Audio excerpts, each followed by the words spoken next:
প্রথম সি প্রোগ্রামের কথ্য টিউটোরিয়ালে আপনাদের স্বাগত। এই টিউটোরিয়ালে আমরা শিখব একটি সহজ সি প্রোগ্রাম কিভাবে লেখে, কিভাবে কম্পাইল করে, কিভাবে এক্সিকিউট করে। আমরা কিছু সাধারণ এরর এবং তাদের সমাধান সম্পর্কেও ব্যাখ্যা করব। টিউটোরিয়ালটি রেকর্ড করতে আমি উবুন্টু অপারেটিং সিস্টেম সংস্করণ 1110 এবং উবুন্টুতে জিসিসি কম্পাইল সংস্করণ 461 ব্যবহার করছি। টিউটোরিয়ালটি অনুশীলন করতে আপনাকে উবুন্টু অপারেটিং সিস্টেম এবং এডিটরের সাথে পরিচিত হতে হবে। কিছু এডিটর হল ভিম এবং গেদিত। আমি এই টিউটোরিয়ালে গেদিত ব্যবহার করব। প্রাসঙ্গিক টিউটোরিয়ালের জন্য আমাদের ওয়েবসাইট পরিদর্শন করুন। একটি সি প্রোগ্রাম কিভাবে লেখে তা একটি উদাহরণের মাধ্যমে বলি। আপনার কীবোর্ডে Ctrl, Alt এবং T একসাথে টিপে টার্মিনাল উইন্ডো খুলুন। এখন টেক্সট এডিটর খুলুন। সুতরাং প্রম্পটে লিখুন gedit space talk dot c space ampersand চিহ্ন। প্রম্পট মুক্ত করতে আমরা এম্পারস্যান্ড ব্যবহার করি। লক্ষ্য করুন যে সকল C ফাইলের এক্সটেনশন ডট c হবে। এখন Enter টিপুন। টেক্সট এডিটর খুলে গেছে। একটি প্রোগ্রাম লেখা যাক। এখন লিখুন space my first C program। এখানে লাইন কমেন্ট করতে ব্যবহৃত হয়েছে। কমেন্ট প্রোগ্রামের প্রবাহ বুঝতে ব্যবহৃত হয়েছে। এটি নথিপত্রের জন্য দরকারী। এটি আমাদের প্রোগ্রাম সম্পর্কে তথ্য দেয়। কে সিঙ্গল লাইন কমেন্ট বলা হয়। এখন Enter টিপুন। এখন লিখুন include space opening bracket closing bracket. প্রথমে বন্ধনী সমাপ্ত করে তারপর এর ভিতরে লেখা শুরু করা সর্বদা একটি ভালো অনুশীলন। এখন বন্ধনীর ভিতরে লিখুন stdioহ। stdioহ একটি header file. Standard input output function ব্যবহার করার সময় প্রোগ্রামে এই হেডার ফাইলটি থাকা আবশ্যক। এখন Enter টিপুন। এখন লিখুন int space main opening bracket closing bracket. Main একটি বিশেষ ফাংশন। এটি সূচিত করে যে প্রোগ্রামের সঞ্চালন এই লাইন থেকে শুরু হয়। ওপেনিং ব্রেকেট এবং ক্লোজিং ব্রেকেটকে পেরেনথীসিস বলা হয়। মেইন দ্বারা অনুসৃত পেরেনথীসিস ব্যবহারকারীদের বলে যে মেইন হল একটি ফাংশন। এখানে ইন্ট মেইন ফাংশন কোনো আর্গুমেন্ট নেয় না। এটি ইন্টিজার মান ফেরত দেয়। আমরা অন্য টিউটোরিয়ালে ডেটা টাইপ সম্পর্কে শিখব। এখন মেইন ফাংশন সম্পর্কে অধিক জানতে স্লাইডে যাওয়া যাক। পরবর্তী স্লাইডে যাই। প্রতিটি প্রোগ্রামের মেইন ফাংশন থাকা আবশ্যক। সেখানে একাধিক মেইন ফাংশন থাকা উচিত নয়। অন্যথায় কম্পাইলার প্রোগ্রামের প্রারম্ভ সনাক্ত করতে পারে না। পেরেনথীসিসের খালি পেয়ার সূচিত করে যে মেইনে কোনো আর্গুমেন্ট নেই। আসন্ন টিউটোরিয়ালে আর্গুমেন্টের ধারণা সম্পর্কে আলোচনা করা হবে। এখন আমাদের প্রোগ্রামে ফিরে আসা যাক। Enter টিপুন। ওপেন কার্লি ব্রেকেট লিখুন। ওপেনিং কার্লি ব্রেকেট মেইন ফাংশনের প্রারম্ভ চিহ্নিত করে। তারপর ক্লোজিং কার্লি ব্রেকেট লিখুন। ক্লোজিং কার্লি ব্রেকেট মেইন ফাংশনের সমাপ্তি সূচিত করে। বন্ধনীর ভেতরে Enter দুইবার টিপুন। কার্সর এক লাইন উপরে নিয়ে যান। ইন্ডেন্টেশন কোড পড়তে সহজ করে। এটি দ্রুত এরর সনাক্ত করতেও সাহায্য করে। তাই এখানে 3টি স্পেস দেই এবং লিখি printf opening bracket closing bracket. Printf টার্মিনালে আউটপুট প্রিন্ট করার একটি স্ট্যান্ডার্ড C ফাংশন। এখানে বন্ধনীর ভিতরে ডবল উদ্ধৃতির মধ্যে প্রিন্টফ স্টেটমেন্টে ডবল উদ্ধৃতির মধ্যে যা কিছু টার্মিনালে প্রিন্ট করা হবে। এখন লিখুন talk to a teacher n। \n নতুন লাইন সূচিত করে। ফলস্বরূপ printf ফাংশন সঞ্চালনের পর কার্সর নতুন লাইনে চলে আসে। প্রতিটি C স্টেটমেন্ট সেমিকোলন দিয়ে শেষ হওয়া আবশ্যক। অতএব এটি এই লাইনের শেষে লিখুন। সেমিকোলন একটি স্টেটমেন্ট টার্মিনেটর হিসাবে কাজ করে। এখন Enter টিপুন। এখানে 3টি স্পেস দিন এবং লিখুন রিটার্ন স্পেস 0 এবং একটি সেমিকোলন। এই স্টেটমেন্ট পূর্ণসংখ্যা শূন্য ফেরত দেয়। এই ফাংশনের জন্য একটি পূর্ণসংখ্যা ফেরত পাওয়া উচিত, কারণ ফাংশনের ধরন হল ইন্ট।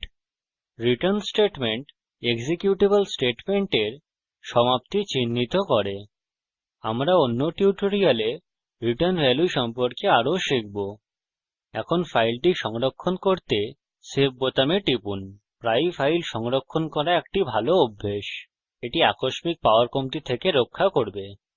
অ্যাপ্লিকেশন ক্র্যাশ হলেও এটি সহায়ক হবে। এখন প্রোগ্রামটি কম্পাইল করা যাক। টার্মিনালে ফিরে যান। এখন লিখুন জিসিসি স্পেস talkসি space -o space my output. GCC হল কম্পাইলার। talkসি হল আমাদের ফাইলের নাম। -o মাইউটপুট বলে যে এক্সিকিউটেবল মাইউটপুট ফাইলে যাওয়া উচিত। এখন Enter টিপুন। আমরা দেখি যে প্রোগ্রাম কম্পাইল হয়ে গেছে। ls স্পেস -lrt লিখে আমরা দেখতে পারি যে মাইউটপুট তৈরি করা অন্তিম ফাইল।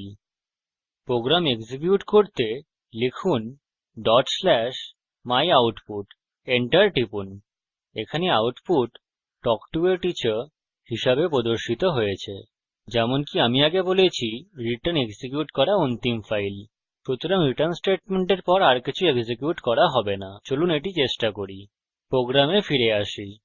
রিটার্ন স্টেটমেন্টের পর আরেকটি প্রিন্টফ স্টেটমেন্ট যোগ করা যাক। এখানে স্পেস দিন এবং লিখুন প্রিন্টফ ওপেনিং এবং ক্লোজিং ব্রেকেট বন্ধনীতে ডবল উদ্ধৃতির মধ্যে ওয়েলকাম \n শেষে সেমিকোলন লিখুন।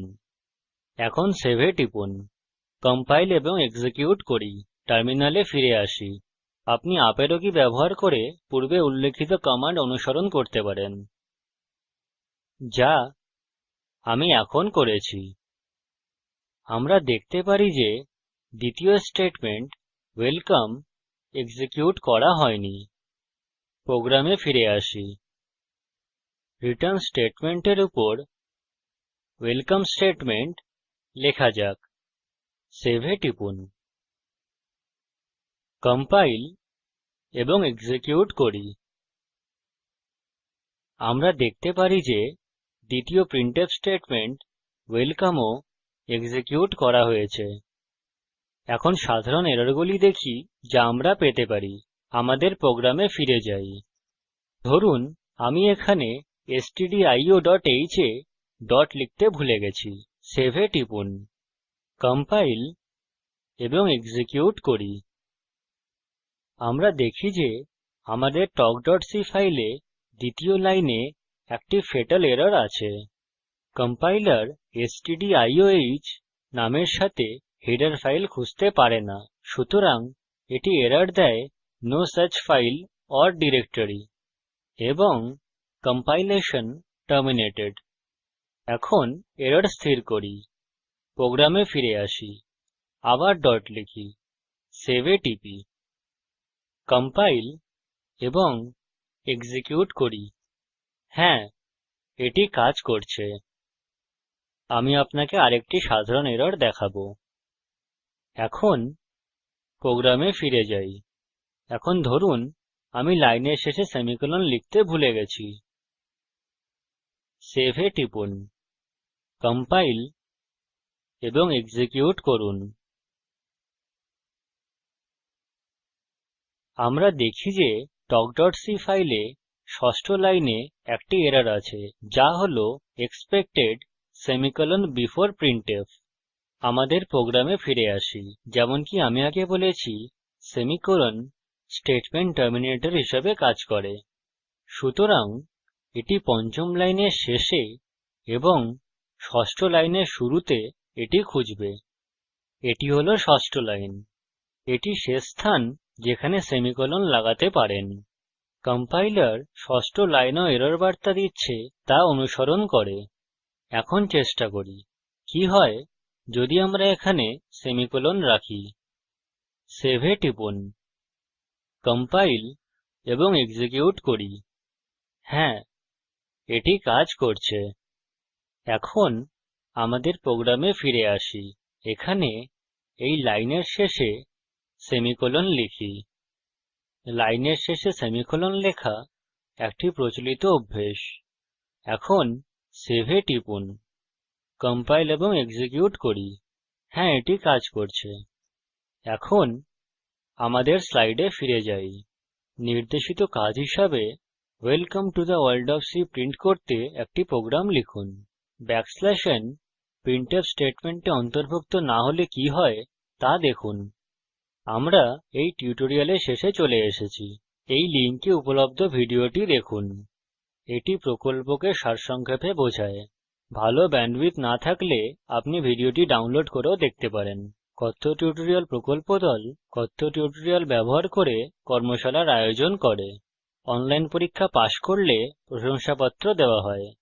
এই বিষয়ে বিস্তারিত তথ্যের জন্য contact@spoken-tutorial.org তে ইমেল করুন।